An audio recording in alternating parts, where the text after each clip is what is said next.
Bonjour et bienvenue à ce nouvel atelier qui aujourd'hui va parler de la culpabilité, des regrets que l'on peut avoir pendant qu'on est dans une relation narcissique ou après une relation narcissique. Et c'est surtout basé sur la culpabilité que l'on va avoir. Parce que c'est vraiment un très gros élément qui fait partie de toutes ces relations. Alors déjà, pour commencer, j'aimerais que vous réfléchissiez un petit peu à ce que vous pensez avoir mal fait pendant la relation. Alors, encore une fois, que ce soit une relation donc avec un partenaire ou une relation quand vous étiez enfant. Parce que en tant qu'enfant, c'est relativement courant que si vous avez un parent narcissique ou des parents narcissiques, si vous vraiment vous n'avez pas de chance, ses parents vont vous répéter et vous induire l'idée que, ben oui, ben vous avez mal fait, vous étudiez mal, vous ne savez pas faire ceci, vous faites mal cela, vous êtes méchant, vous êtes voleur, vous êtes égoïste, vous êtes, etc., etc. Après, il y a dans la relation narcissique, par exemple, avec un partenaire, ça va aussi souvent être quelque chose du genre, bah oui, mais j'en demandais trop, j'étais trop exigeant, ça c'est un terme que j'entends souvent. J'étais pas assez attentif, je suis trop sensible, je manque de respect, etc. Et en fin de compte, dans tout cet atelier, il y a deux choses principales qui vont être à garder en fin de compte en mémoire. Et ça va être que il y a deux choses importantes. La première, ça va être les choses que vous pensez avoir mal fait, ou les choses méchantes que vous avez faites. Et d'autres, le deuxième problème, ça va être les choses que les gens ou que les autres jugent que vous avez mal fait. Et il va y avoir un 2 bis ou un 3 si vous le voulez bien, et ça va être également une chose que j'entends régulièrement, ça va être les voyants rouges que vous n'avez pas vus, ou que vous avez vus mais que vous n'avez pas pris au sérieux. Très souvent, j'entends les gens me dire, bah oui, mais en fin de compte, il y avait ça et ça qui n'allait pas dans la relation, j'aurais dû le remarquer, je l'ai remarqué même, mais j'ai rien fait, j'ai continué plus longtemps que je l'aurais dû, j'aurais pas dû faire ça, etc., etc. Ça va être beaucoup des choses qui vont revenir, qui vont être des choses que vous avez mal fait, donc pour ces raisons, que vous pensez avoir mal fait, que d'autres vous ont accusé d'avoir mal fait, alors d'autres à part la personne narcissique, et puis il va y avoir ces fameux voyants rouges que l'on n'a pas vus ou pas voulu voir ou pas pris au sérieux. Et il y a les thèmes principaux dans tout ça qui reviennent exactement, constamment.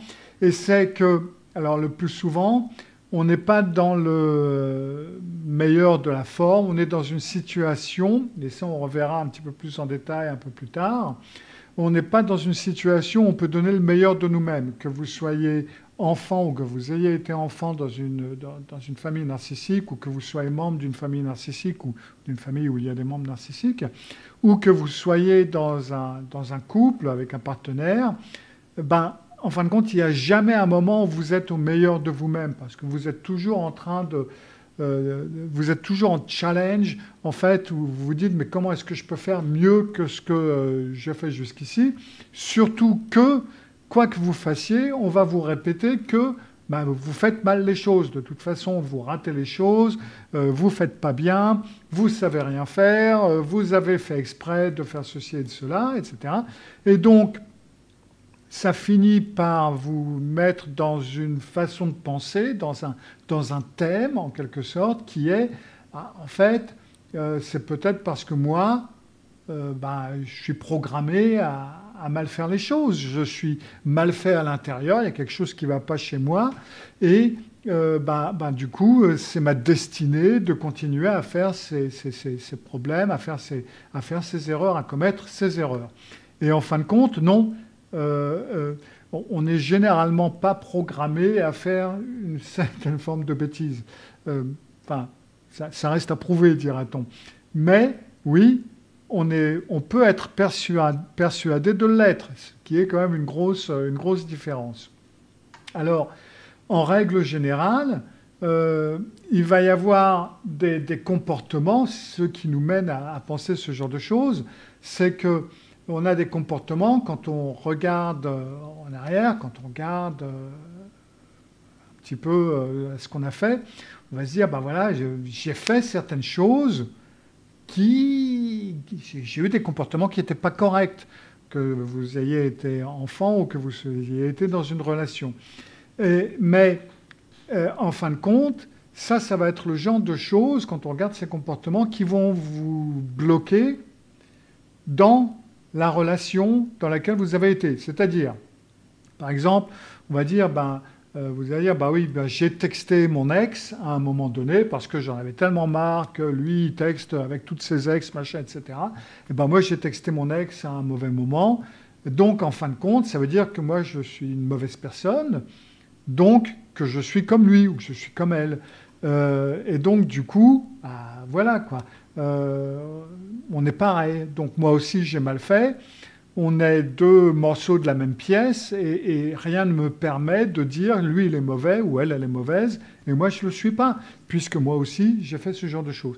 Et donc du coup ça vous bloque plus longtemps que vous l'auriez voulu dans la relation, parce que ça vous oblige à vous dire bah oui mais moi je ne suis pas parfait non plus, mais moi aussi j'ai fait certaines des choses que je reproche à cette personne. Après, vous avez l'autre thème qui est que vous avez eu des comportements, vous avez des comportements qui sont jugés comme mauvais ou qui sont étiquetés comme mauvais ou méchants ou ce que vous voulez par les autres, que ce soit les personnes narcissiques, mais le plus souvent, ça va être celles qui vont avoir un impact, ça va être les autres personnes que la personne narcissique. Et par exemple, ça va être quelque chose du genre, bah oui, mais tu lui as pas pardonné, il faut pardonner, il faut apprendre à pardonner, etc. Ça, j'en ai parlé dans le mois du pardon, donc je vais pas répéter tout ça. Mais encore une fois, c'est tout à fait OK de ne pas pardonner certaines choses si vous n'avez pas envie de pardonner, si vous ne ressentez pas la force de pardonner, si vous ne pouvez pas pardonner, ne pardonnez pas, point à la ligne. Mais c'est vrai que c'est quelque chose qu'on va vous reprocher de l'extérieur, qui va vous dire, voilà, toi tu as un mauvais comportement parce que tu ne pardonnes pas à telle et telle personne ses comportements. Ou alors, non mais écoute, il faut lui donner des secondes chances, tu ne donnes pas de secondes chances, c'est pas bon. Mais seconde chance, oui, mais ça, c'est pas la seconde chance, c'est la 997 millième, 674e chance. Non, maintenant, c'est vrai, je ne veux plus en donner. Mais ça, c'est très difficile à faire comprendre à quelqu'un qui n'est pas sous la coupe d'une personne narcissique et qui ne subit pas ce genre de choses. Donc là, ça va être les comportements qui sont jugés comme négatifs par d'autres. Et puis, enfin, vous avez aussi certaines mauvaises pensées. Ça va être des processus internes, ça va être des fantasmes sur la vie sans la personne narcissique. Par exemple, si c'est un membre de famille narcissique qui commence à devenir âgé, qui devient malade et qui n'en finit pas de mourir, on se dit, en fin de compte, ma vie, elle serait vachement meilleure s'il n'était pas là. En plus de ça, il est cruel, il nous coûte cher, il tyrannise toute la famille. Et du coup, vous culpabilisez pour avoir pensé quelque chose de si horrible par rapport à cette personne. Et une fois que vous en êtes sorti, par exemple, si vous avez pensé à votre partenaire narcissique, oh là là, s'il pouvait se trouver quelqu'un et se barrer pour que j'entende plus parler de lui, vas-y, va retrouver ta poufiasse et fous-moi la paix. Et puis après, ou alors on se dit, trouve-toi un boulot ailleurs, ou pourvu qu'il se fasse virer. Une fois la relation finie, quand vous y réfléchissez, vous pouvez vous dire, oh là là, quand même, c'était pas correct de penser ce genre de choses, je suis une mauvaise personne pour avoir pensé ce genre de choses.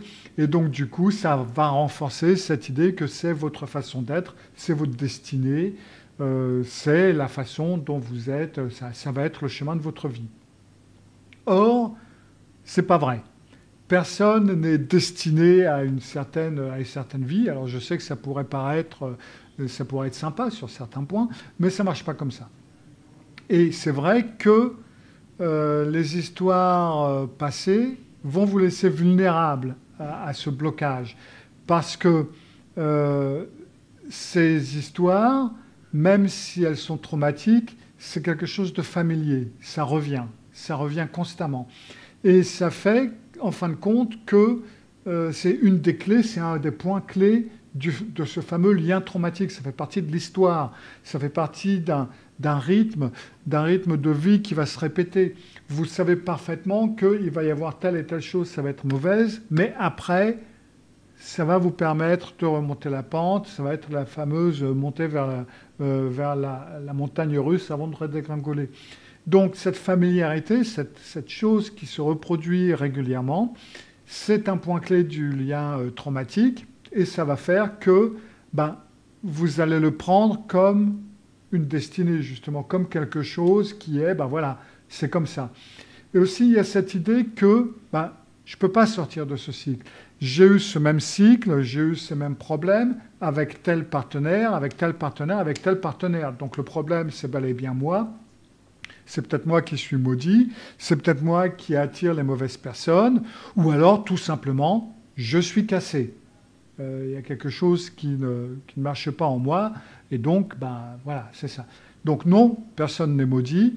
Non, c'est pas quelque chose de, c'est pas une destinée, c'est pas quelque chose, c'est pas un cycle duquel vous ne pouvez pas sortir, mais c'est un fait que c'est difficile d'en sortir et que tant que vous n'en sortez pas, vous allez alimenter de plus en plus de cette culpabilisation. De plus, il y a ce souci que vous pensez, que vous croyez faire partie du problème, en fin de compte que vous êtes complice. Vous pouvez vous croire narcissique, vous pouvez vous être fait répéter que vous êtes narcissique, et vous pouvez vous dire, voilà, c'est de ma faute, je suis partie prenante en quelque sorte, je fais partie de ce problème. Moi-même, j'ai par exemple épié son téléphone. Moi-même, j'ai été fouillé dans tel et tel endroit. Moi-même, j'ai recontacté, je lui ai menti. Moi-même, je lui ai caché certaines choses. Donc je suis complice à cette situation. Moi aussi, je ne suis pas bien là-haut. Et donc moi aussi, je fais partie de ce fameux problème. Alors maintenant, il y a une question que j'ai posée régulièrement à mes étudiants ou à mes clients éventuellement. Et c'était un truc du genre, mais est-ce que ça pourrait vous venir à l'idée d'attaquer quelqu'un plus ou moins random, plus ou moins aléatoire? Est-ce que ça pourrait vous arriver est-ce que vous attaqueriez quelqu'un de façon violente, mais vraiment très violente? Non, la plupart des gens vont dire, bien sûr que non, c'est pas mon style, je ne suis pas quelqu'un de violent, donc non, non, pas du tout. C'est marrant parce que moi, si, par exemple, disons, si quelqu'un, alors peut-être moins maintenant parce qu'ils sont grands et ils peuvent se défendre eux-mêmes, mes enfants ont quand même près de 40 ans, mais si quelqu'un attaquait mes enfants à l'époque, moi je lui arrache la gueule. C'est simple. Ou si on est dans une situation où on n'a presque pas à manger et que quelqu'un essaie de prendre la nourriture de ma famille ou de quelqu'un d'autre, oui, je pourrais parfaitement m'attaquer à cette personne de façon extrêmement violente. Tout à fait. Tout à fait. Ça fait un petit peu partie de ce principe. Je crois que c'est un proverbe ou un dicton ou quelque chose qu'on dit régulièrement dans les films américains, en tout cas. Et c'est « tout peut être acheté ». C'est une question de prix.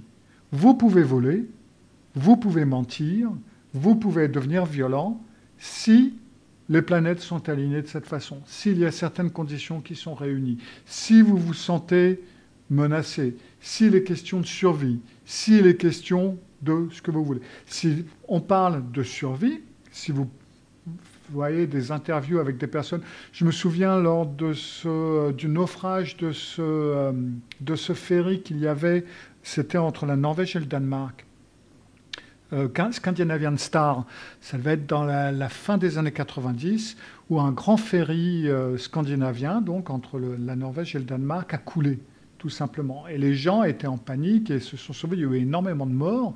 Et il y avait des interviews avec certains des survivants. Et l'un d'entre eux expliquait comment ils étaient sur un petit radeau. Il n'y avait vraiment pas beaucoup de place et ils ne pouvaient pas supporter d'autres personnes. Et il y avait quelqu'un qui voulait monter. Et ce gars-là disait, je vais donner des coups de pied pour pas qu'il monte, pour qu'il retombe dans l'eau, parce que s'il montait, on coulait tous, quoi. Il en a une autre survie. Et cet homme avait d'énormes difficultés à vivre avec ça. Donc, oui, quand il est question de survie, et dans certaines situations, nous sommes tous capables de faire de très mauvaises choses. Et une chose qu'il faut bien comprendre, c'est que dans une relation narcissique, vous êtes en mode survie constamment, en tout cas après un certain temps. Et que oui, il y a beaucoup de choses que vous venez à faire que vous ne feriez pas en temps normal si vous n'étiez pas en mode survie. Donc, en fin de compte, c'est un petit peu dans cette perspective qu'il faut voir ce genre de choses en vous disant « oui, mais c'est vrai, je culpabilise, j'ai honte, etc. Mais ça ne fait pas partie de moi, de mon moi normal, en quelque sorte, ça fait partie de mon moi en mode survie, parce que là, j'étais en mode survie. Et ça peut vous prendre un certain temps de redescendre de ce mode survie en mode plus tranquille, on pourrait dire comme ça, plus standard, et ça peut vous demander un certain travail avec un thérapeute qui connaît un petit peu ce principe et ces problèmes, justement pour sortir de ce mode survie, parce que c'est quelque chose avec cette hypervigilance dans lequel vous pouvez être pendant très longtemps après une relation narcissique. Donc en tout, vous avez... De toute façon, quand vous allez sortir d'une relation narcissique, il est parfaitement impossible de sortir d'une relation narcissique, que ce soit famille ou que ce soit couple ou partenaire ou ce que vous voulez, sans problème. Ça va toujours mal se passer, même quand vous pensez que ça se passe bien. Et ça peut être... Alors, même si vous êtes en relation avec un narcissique vulnérable ou même un narcissique communal, ils vont vous donner l'impression de se débrouiller très bien seul, etc. Mais ils ne le font pas. Et quand vous allez sortir d'une relation avec un narcissique vulnérable, ça va être... Alors ça peut être, par exemple, un de vos enfants narcissiques, ça peut être vos parents narcissiques, un de vos parents narcissiques. Il va être impossible de sortir de cette relation sans problème, sans que l'on vous dise que vous faites quelque chose de mal ou sans vous poser la question « est-ce que je fais quelque chose de mal ?» Il va y avoir de la culpabilité, il va y avoir de la honte, il va y avoir de la confusion, il va y avoir des regrets. Bref, j'ai mis culpabilité 2 fois, une fois culpabilisation, l'autre fois culpabilité. Donc du coup, vous êtes bien servi. C'est vraiment un point important. Et tout ça s'est mêlé un petit peu comme une soupe. C'est un petit peu comme si vous faites un potage. Et après, je ne peux pas vous dire, bon, bah, maintenant, on va s'occuper de sortir la carotte et après, on va sortir la pomme de terre. Puisque tout est mélangé, tout est mixé, ça fait partie d'un tout. Et donc, du coup, il faut tout traiter d'un coup. Et c'est un fait que la thérapie peut devenir une méthode ou quelque chose d'important. On a très souvent ce sentiment de complicité avec la personne narcissique, justement parce qu'on a fait des choses que l'on n'aurait pas fait en temps normal. Et là, j'ai fait une liste de certaines des choses que j'ai récupérées de clients et de clientes.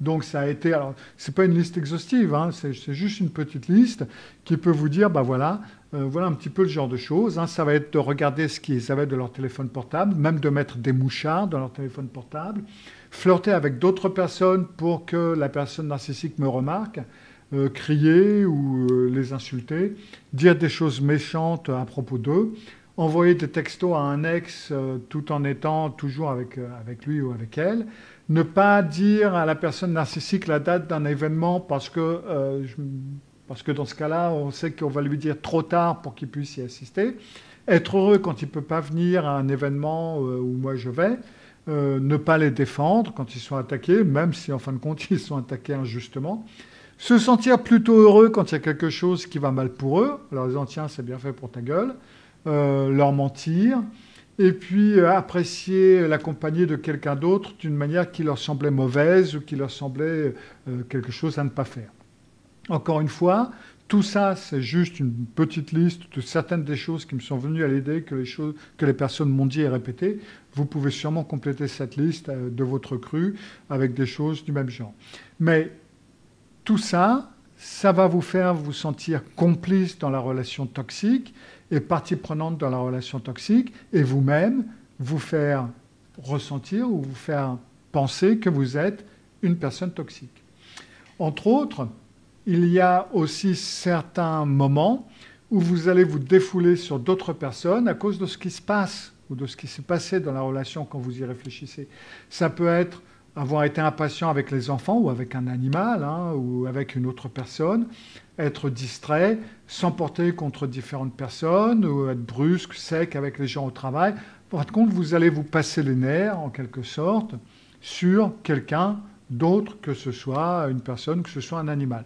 Ce qui est tout à fait normal, enfin, c'est pas normal, mais c'est quelque chose qui est compréhensible, parce que, encore une fois, vous n'êtes pas au meilleur de votre forme pendant que vous êtes dans cette relation. Bien au contraire, vous êtes en fin de compte toujours en état de stress et en état sur les nerfs en quelque sorte. Et donc du coup, il faut bien des fois se passer les nerfs sur quelque chose ou quelqu'un qui se défend moins bien. Et donc du coup, on en vient à se poser la question, parce que c'est une question que les gens m'ont posée également, c'est mais est-ce que c'est moi qui ai fait ressortir le pire chez eux ou chez elle, chez cette personne? Parce que, en fin de compte, c'est ce qu'on ressent. Du fait où vous avez été capable de faire des choses qui ne vous ressemblent pas. Du fait où vous avez été...